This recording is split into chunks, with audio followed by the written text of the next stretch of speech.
m'a dit, j'ai une idée, on va faire une opérette. Alors déjà, moi j'étais heureux parce que je me disais, ça va être un peu joyeux, enfin.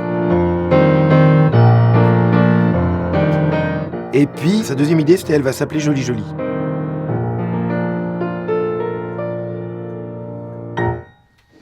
Magnifique.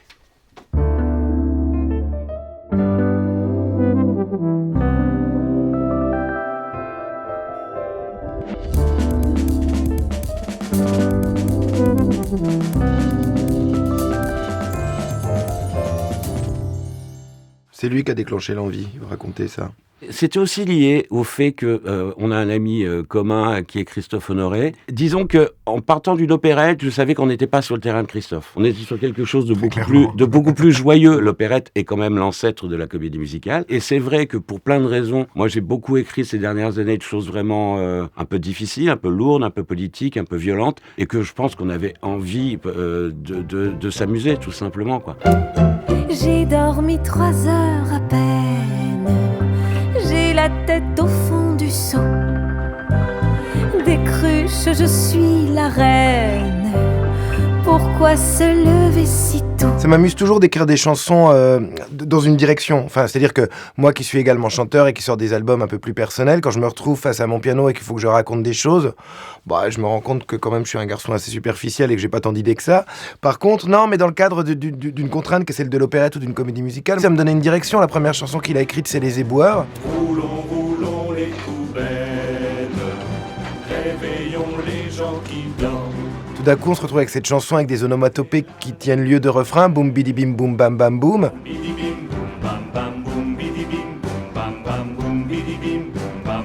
Alex a fait pas mal de musique de film, mais moi, en tant que réalisateur, je viens quand même de la musique, plus que les autres réalisateurs, je pense, avec lesquels il a travaillé. Donc forcément, j'ai un avis sur la musique, voilà, peut-être un peu plus que les autres. Voilà. Plus technique. Tu avais l'air si triste, je t'ai fait rire un peu.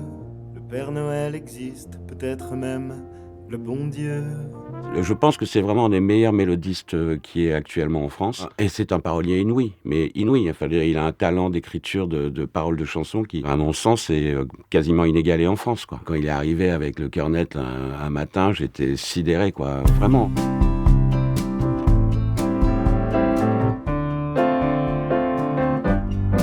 J'en aurai le cœur net, Et puis le cœur brisé de tes amours secrètes, de tes passions cachées.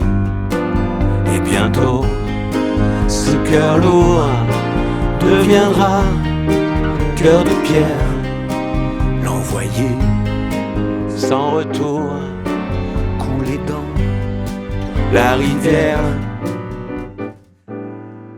Il chante quand même aussi. On a travaillé vraiment à l'ancienne, c'est-à-dire qu'on s'est réunis chez moi, il y avait un piano, il y avait l'ordinateur, on était l'un en face de l'autre. Pendant des mois, on a créé cette histoire et on a vraiment écrit l'un avec l'autre. C'est-à-dire, moi, évidemment, je me chargeais plus du récit, de l'écriture, des dialogues. Écrivez-moi la plus belle histoire d'amour que vous puissiez imaginer.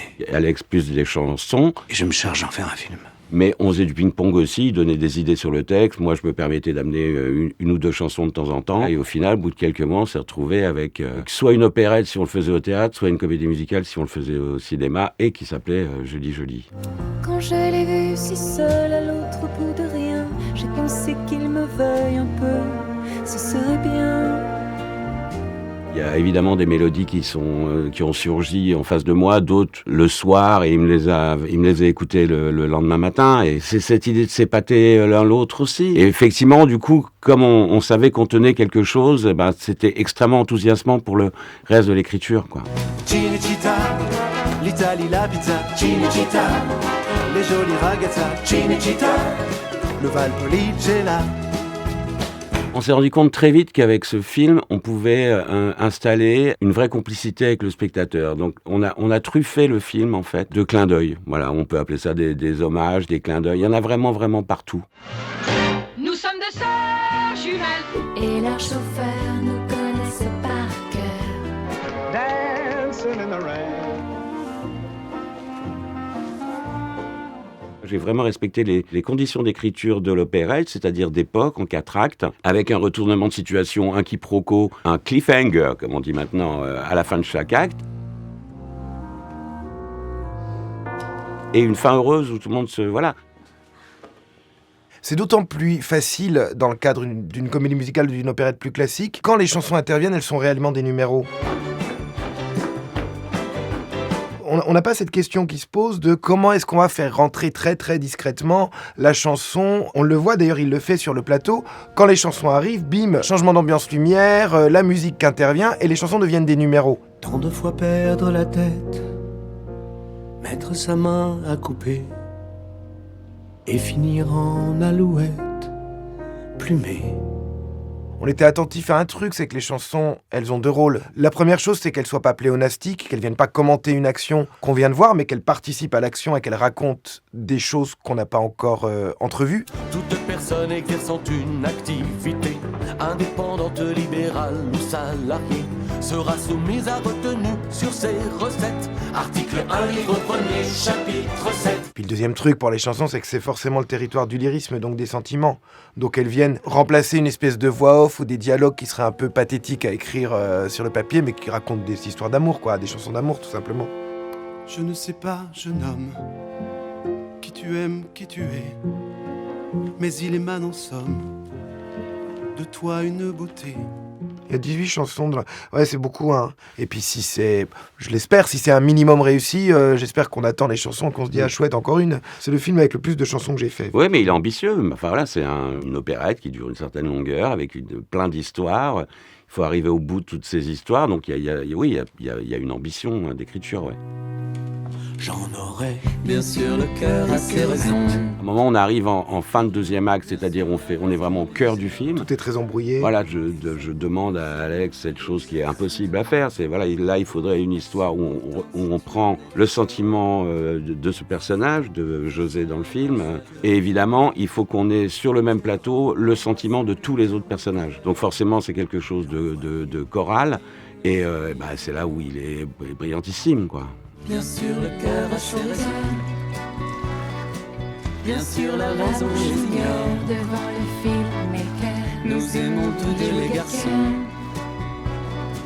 Pourtant si tu en es d'accord, les chefs opérateurs, faisons un mariage de raison. et leurs chauffeurs, Embrassons-nous à contre-cœur. Délions-nous des liaisons de projecteurs. qui nous donnent des hauts le cœur. Il faut qu'aussi on ait une surprise musicale ou quelque chose qui se passe musicalement à chaque fois. Et puis sur l'idée qu'il a dès le scénario, en disant on va introduire au fur et à mesure des personnages qu'on n'avait pas vu venir, parce qu'il y a ça aussi. C'est un film choral mais où tout n'est pas donné, ça commence avec deux personnes et puis tac tac tac tac tac, tout ça s'élargit de plus en plus avec la gageure de les faire tous exister d'une façon ou d'une autre. Toute la dernière partie du film, qui est la seule qu'on n'a pas fait en studio, on a tourné dans un cinéma qui a été le plus grand de Paris, qui s'appelle le Bretagne, magnifique. Et le jour où on est parti, le lendemain, il le cassait. Le tournage était incroyablement joyeux avec toutes ces énergumènes, et voilà, c'était vraiment drôle. Et voilà. Mais là, on était tous incroyablement émus en partant, quoi, en sachant que cet endroit formidable, qui est comme une bibliothèque en fait, allait être détruit pour en faire un magasin de vêtements de sport. Enfin, c'est ridicule. Rien n'est plus comme avant, tout commence aujourd'hui, car tout dorénavant sera joli, joli. On est amis, on s'aime beaucoup, mais moi j'admire beaucoup Diastème, et peut-être que c'est un peu réciproque. C'était vraiment, c'était très amusant d'être le public l'un de l'autre sur ce truc-là, surtout avec lui de toute façon.